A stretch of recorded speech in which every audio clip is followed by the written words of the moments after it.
Get in the line. Get on the line. You can do it. Oh, this is the one. For some reason, that point off. I can see the cats in this system. I don't know. That's crazy. That's crazy yesterday. I'm still not coming.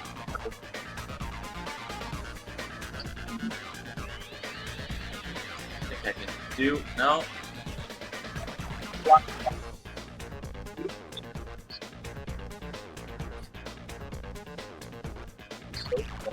So slow. Still, look for a name. That's top. Okay. Visible, but that's just the way it is. Good morning. Good Thursday morning. I like to call it Friday Eve because we are so close to the weekend. Illy Coffee's in a Missouri Cup. A lot going on in cyber news today. A ton going on in cyber news. Glad to see you here this morning. My thoughts on the restream, just not the best. My voice is coming in over. It's broken. Broken voice. I don't know how it looks. It looks good. Everyone hearing it broken? Is it coming broken for everyone? I love that screen over there. Doing great things. Still broken, Paul? I don't know. I'm getting a message that the voice stream is broken up. I got a monitor that's acting wonky because I got a new computer over here. Doesn't like that monitor over there because it's on a weird Apple TV setup right now because I don't have enough USB-C to HDMI cables. They're coming in the mail. They're not here yet.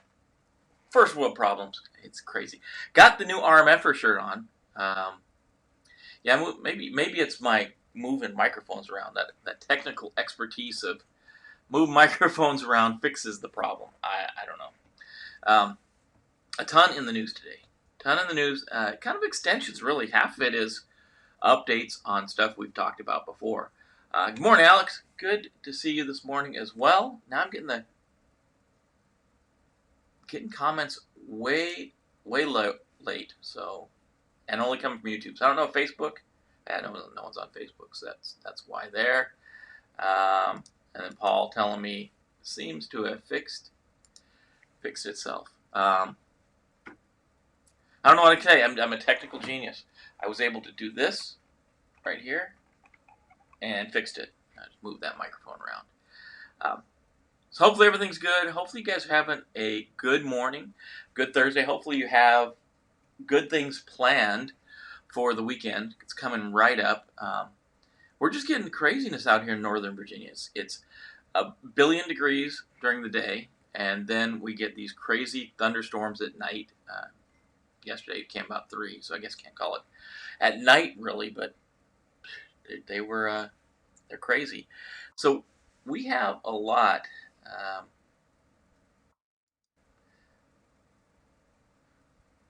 There it is. Yeah, the RMF shirt.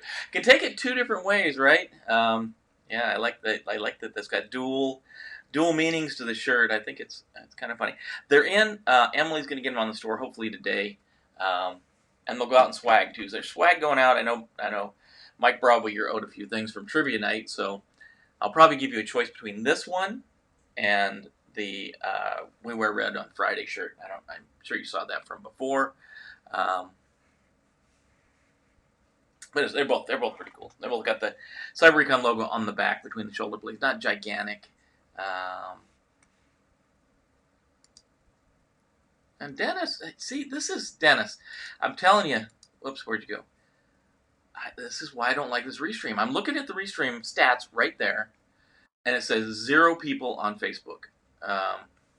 Oh, okay. We'll call that PepCAC, right?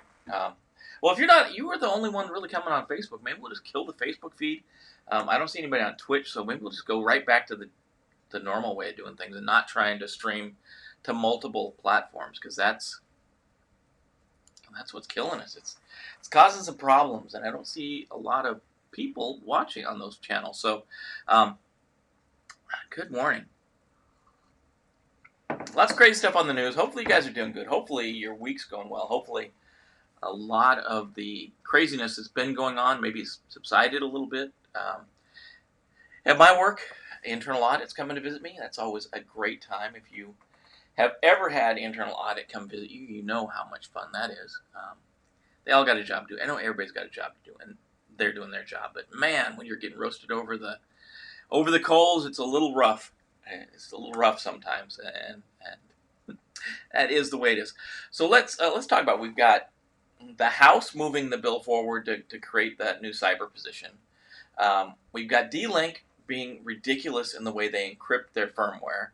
We've got McAfee putting a new report out on how many attacks are coming at us right now. Emotet update, what Emotet's really dropping, what they're dropping now, and what their new stats are. And what day is it? And my favorite organization, CISA, back in the news. I wish they had a better name. I really like what they're doing. I like what they're doing, but their name, man, don't name yourself after a certification. Oh, yeah. Quit on the spot. Yeah, I wish. I did play the lottery yesterday. We had to take the dog to the vet. Yesterday, I stopped by the store, got 2 lottery tickets, 1 for each. If I win the lottery, this is what I'll be doing full time. Just this, hanging out with you guys, because, and then afterwards going paragliding and riding around in a boat, and all, jet setting around the world. I'll probably not. I probably can't see myself doing any of that. But I did play the lottery. My chances of winning the lottery are as good as anyone else's, but that's not really very high. Dennis, I'll get back with you on that one. I'll talk to you offline on where I'm at now. It's not a secret, but I'm not going to broadcast it either. So 6 of one, half dozen of the other. So let's roll the intro. That'll give me a chance to move screens around a minute, and then I'll be right back.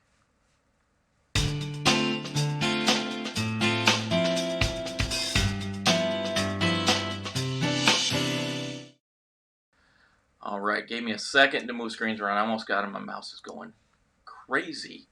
So first on the hopper, McAfee. I always like to put good stories up here. So, and it's not necessarily good. It's good they're doing this. It's good McAfee does that. McAfee does, whether you like their malware protection product, the defensive products or not, they obviously build way more than just antivirus software. McAfee does a lot of stuff. One of the great things that McAfee does is they come up with these reports. So there's a new report, and I've linked the entire report. The 40-page report is in the show notes. I think they're down there. Check it out if you're on YouTube. They're talking about the first quarter of the year. What's going on in the first quarter? Hey, Kevin, good to see you this morning. I know yesterday you missed the notification. Hopefully you got it this morning. Hopefully everything's working dandy. So we know we talked about this a ton. We talked about this every week at least. The attackers are using COVID-19 as their banner. They're using this COVID-19 as their banner. So McAfee's got a COVID-19 threat report for July 2020. And they looked at stats for the first quarter. They have like 1 billion sensors. I can't see that. I figure out, over 1 billion. They've got over 1 billion sensors, multiple threat vectors around the world. Obviously, when you install their product, they give you that little pop that says, "Hey, do you want to be part of our information gathering scheme?" And a lot of people say yes, and that's where they get their information from, which is good. I never send my information in. That's just me. You can do what you want. Your mileage may vary. So they're saying from the report, thus far, the dominant themes of 2020 threat landscape have been cyber criminals' quick adoption to exploit the pandemic, and the considerable impact cyber attacks have had. One of the chief scientists and fellow from McAfee say, we began as a trickle of phishing campaigns and occasional malicious apps that quickly turned into a deluge of malicious URLs and capable threat actors leveraging the world's thirst for information on COVID-19 as an entry mechanism into systems across the globe.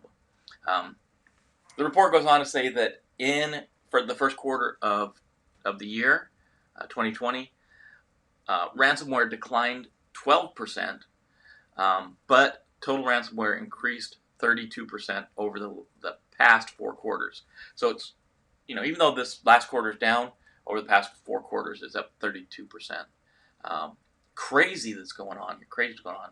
McAfee Advanced Threat Research, or ATR, observed malicious actors focus on sectors where the availability, integrity are fundamental.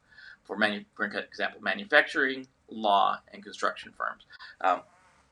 Obviously, this is a little different than what, if we work for the government, especially if you work for like DOD, or you've worked for the intelligence community, your pinnacle, I'll always say the CIA triad, or the security objectives, depending on which school you want to come from.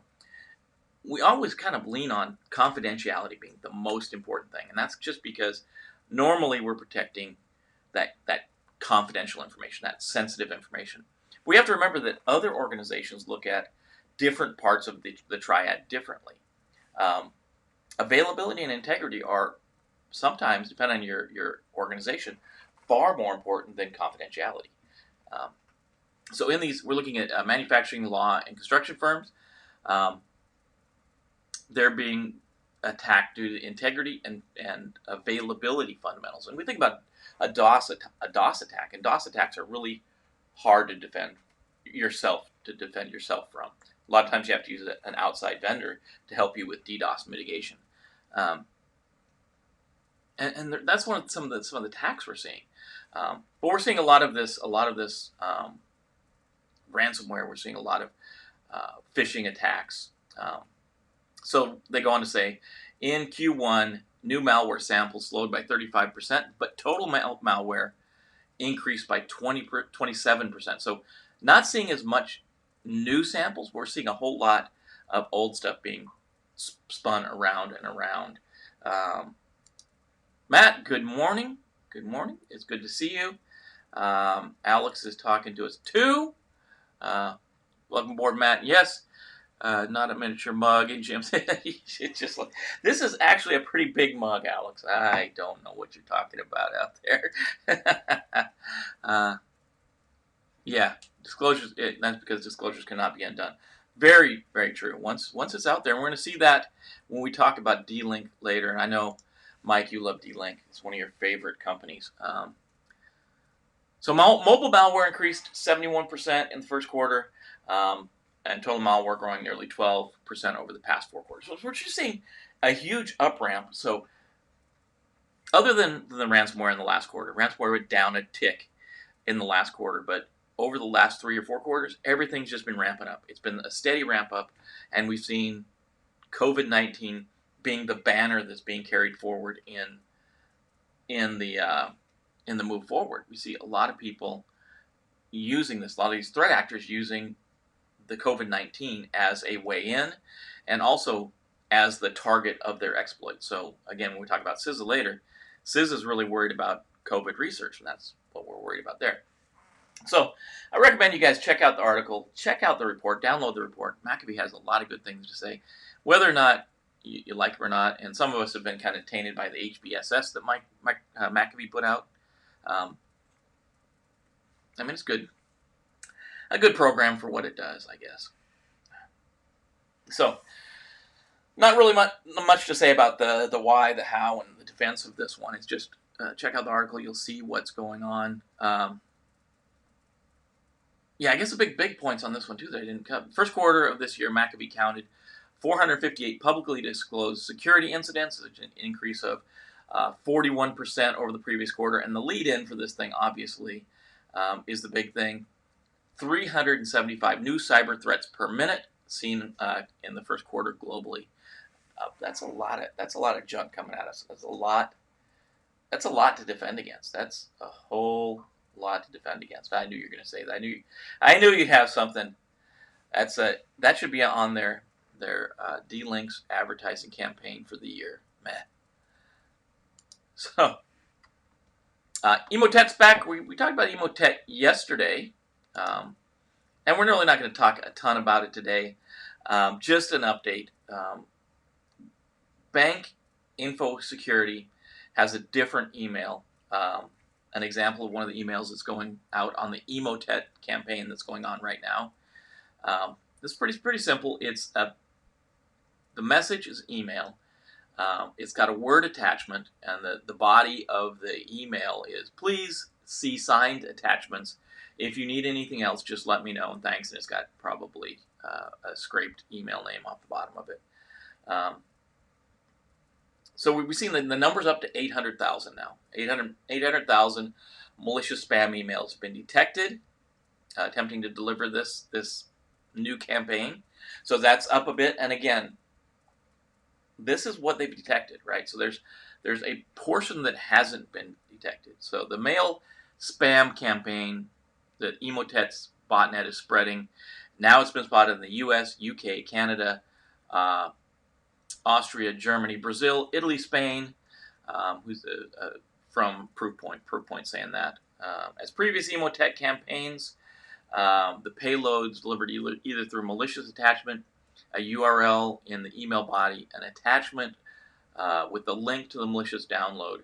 The email lures are short and often the language of the intended recipient in the language. They're in your language, but they're not normally so customized. The other big thing about this now is they've determined the payload for Emotet this time. It's the Qbot Trojan. Normally a banking password Trojan, does some other things too. And again, there's a link to not only the story, but a little bit more about Qbot in the show notes if you want to check it out. Emotet before, they used TrickBot. This time they're using Qbot. So it's just the payload. So we got the delivery mechanism, Emotet. The payload is Qbot. If you open the link, you're going to be in trouble. And again, our big point is the why. So why the Emotet campaign, that group, is trying to get this Trojan onto different systems so that they can exploit them for whatever reason. And again, the big things: Bitcoin mining, exploitation, pivoting around the network, ransomware, whatever reason they want. Once they get on your system, they're on your system, right? This is how we know how they're getting in. They're getting in normally through some type of phishing email. And this looks like mass phishing campaign. It's not targeted, so it's not spear phishing. It's not whaling, anything like that. So it's massive phishing. 800,000 messages sent out thus far that they've detected, and that's as of yesterday. So probably, if I had to guess, I would say we're over 1 million now, and it's growing. Emotet was quiet for a while. Now it's back. Emotet's back, just like in The Mummy.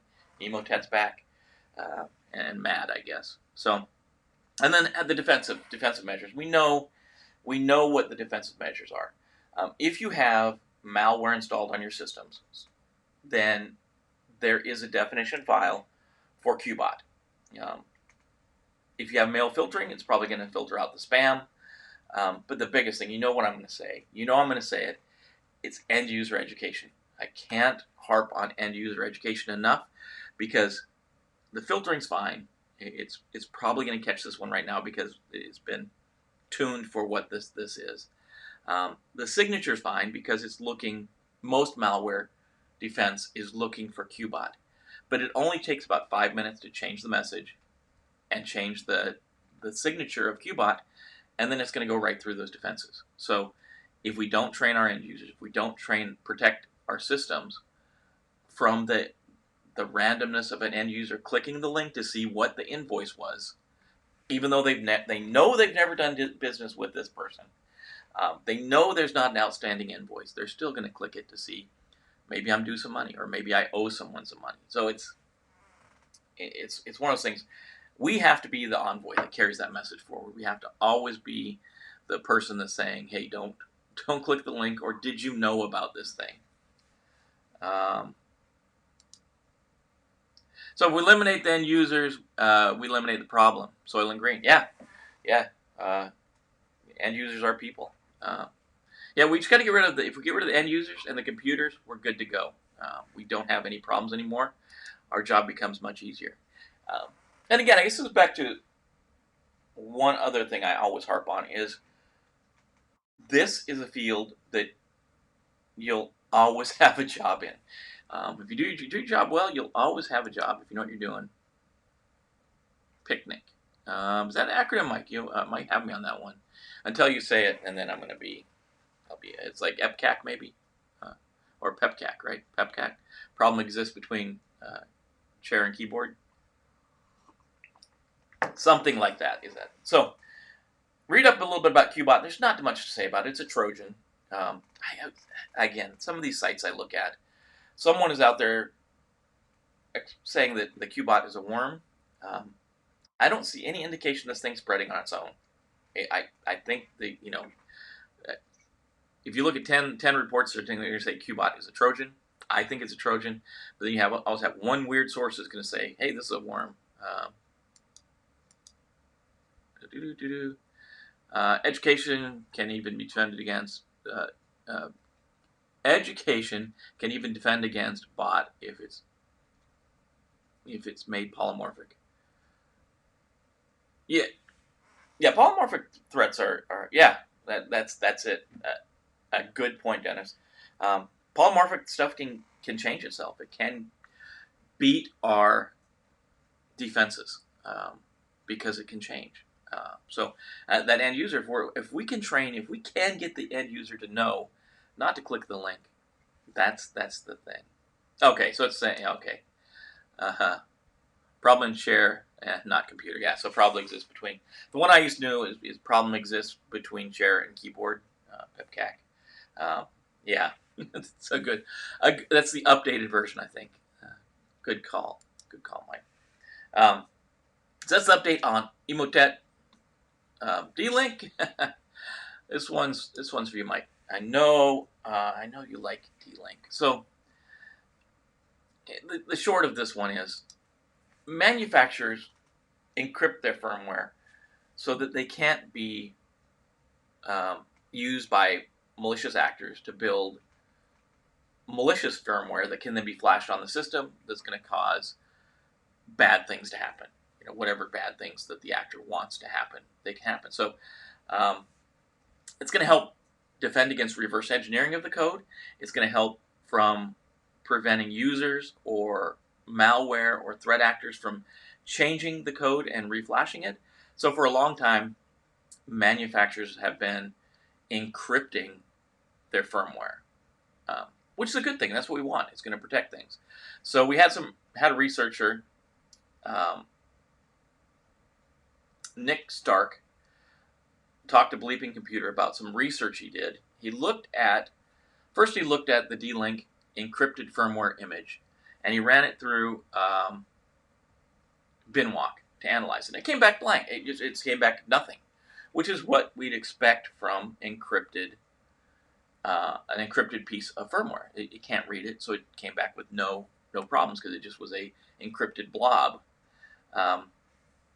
But then he went out and he went to the DLink site and he found two files, and one is the normal file, and then he found one that looks like the same file, the same firmware, but it's followed by an underscore unencrypted.bin. And when he looked in this first of all, you can find an older version of firmware and do the same thing. So he found the presence of a binary ending with the unencrypted.bin. To him, that was an immediate indication that potentially unencrypted,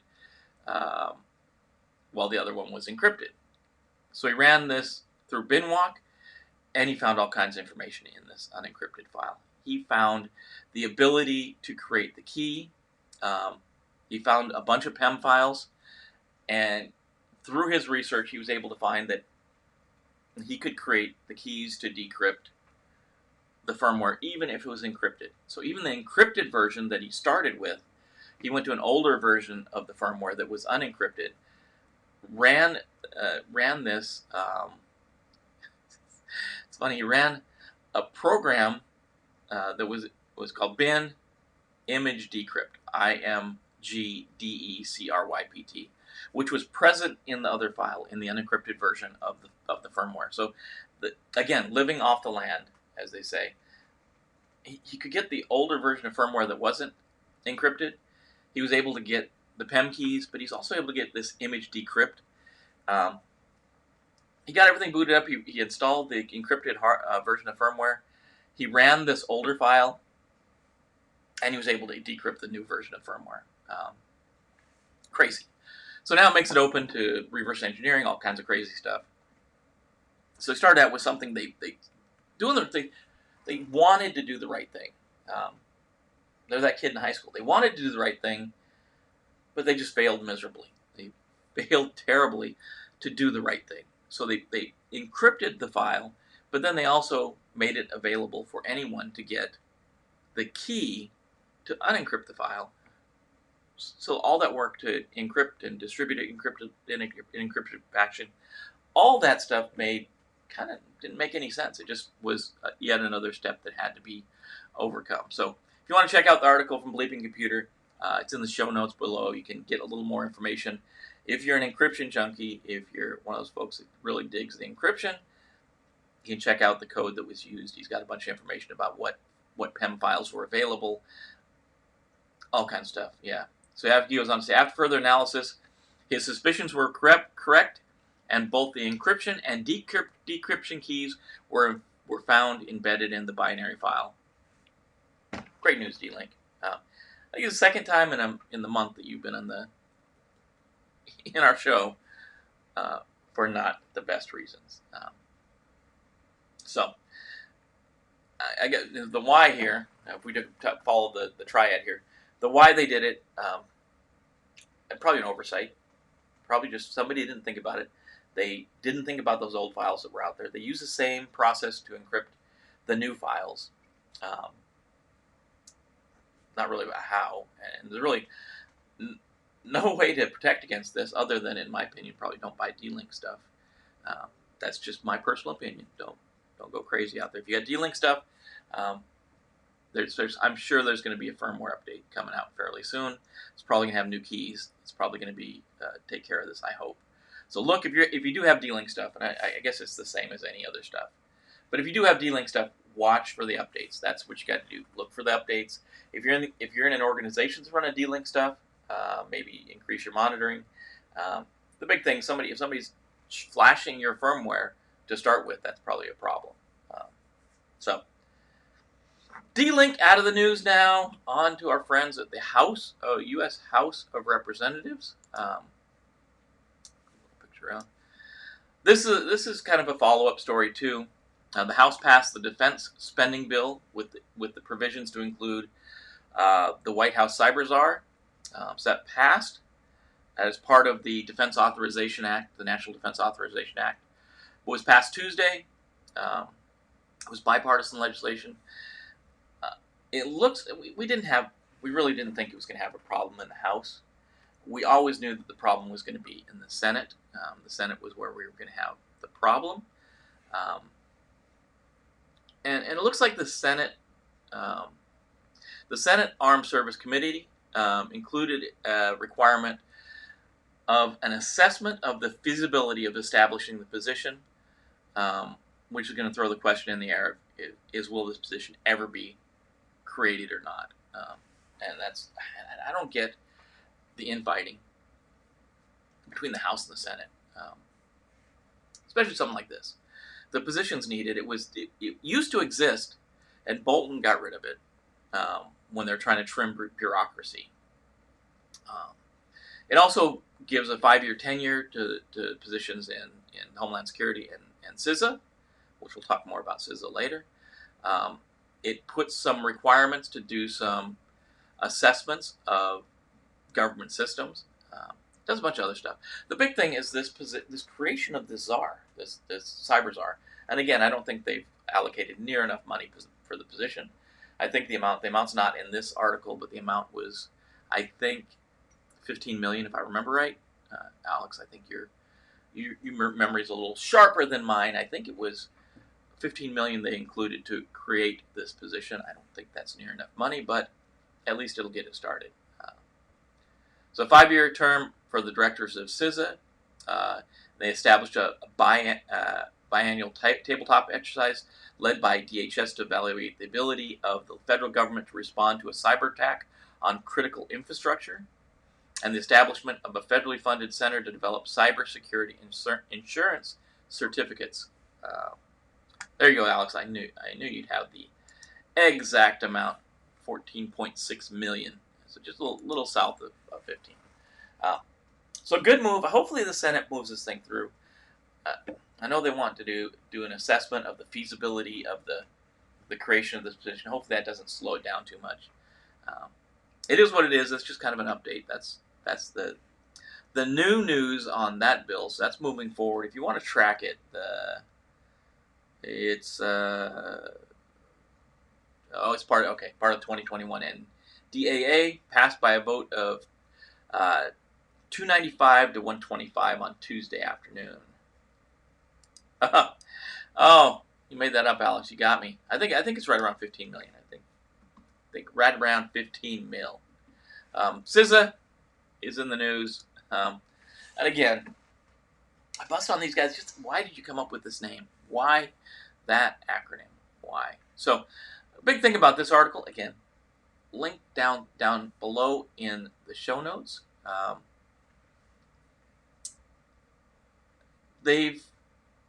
So the Department of Homeland Security, cybersecurity agency, is ramping up its efforts to protect medical organizations from hacking during the coronavirus pandemic by hiring multiple security specialists with strong ties to the healthcare sector.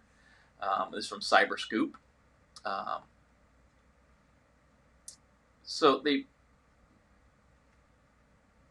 expanded the attempts to secure private sector networks during the pandemic by bringing in Josh Corman, who's a long evangelist for medical device security, to help expand the agency's ability to defend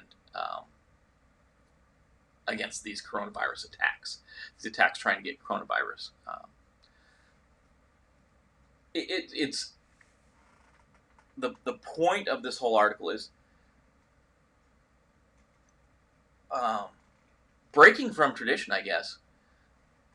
The government is looking to go out and find the best possible people they can. And I'm not saying the people in the government aren't the best possible people.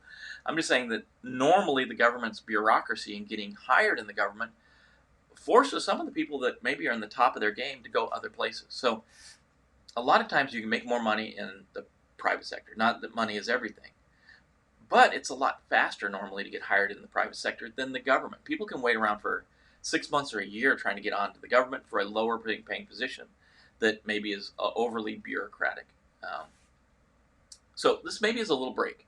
The other person that they call out is Bo Woods, who previously worked on cybersecurity at the Food and Drug Administration. Both these guys, Corman and Woods, they run I Am the Cavalry, which is a volunteer organization that connected white hat hackers with agencies that needed white hat hacker services. So essentially bringing volunteer white hat hackers to come in and help do assessments of organizations like the FDA. So these guys, they're not strangers to problems within the government. They've just found it easier to create a volunteer organization that can come in and help the government than trying to get hired on the government. So it looks like DHS is changing that a little bit. This is part of the $2.2 trillion stimulus package that Congress passed. Matt, yeah, says it would be nice to let you remote. It's a problem with most of Homeland Security, the intelligence community, DoD. A lot of those folks just won't let you remote, and I think that's a good point. That's a valid point too. Is most places, even critical jobs within the private sector, I mean, you can remote in. I mean, where I'm at now, everyone's remoting in. Everyone from the folks that do incident response to the folks that create email accounts. Everyone is remoting in, and I know the government's slow to do that because of the types of networks they run. So the announcement comes just a day after the Department of Justice unveiled the indictment of 2 men for allegedly working on behalf of the Chinese intelligence agency to steal data from U.S. firms working on a potential vaccine. Obviously, if you go to DEF CON, you go to Black Hat, you're going to know that I Am the Cavalry's been there before. It's pretty, they're pretty standard fixture in B-sides and places like that. A shift in resources, the article goes on to say, the new hires are part of a shift in resources that CISA has made to protect pharmaceutical supply chains and research labs during the pandemic. U.S. officials have watched with alarm as hackers have hit various health sector organizations around the world, including a ransomware attack in May on a German healthcare conglomerate that hobbled some of the organization's pharmaceutical operations.